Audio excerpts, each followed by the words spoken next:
Hello friends, how to put a logo on a bottle in Photoshop very easily. So let's start the video.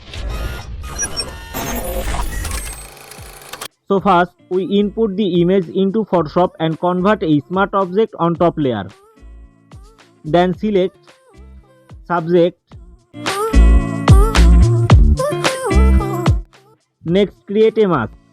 After that select top layer, click on the right side and click on convert a smart object. Then select logo. Next click on the right side or and select all options. Erase. Then set the logo perfectly on your bottle.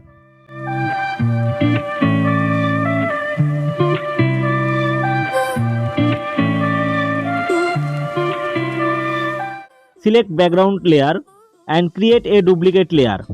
For this, select background layer and press Ctrl+J and drag the copied layer to the top layer.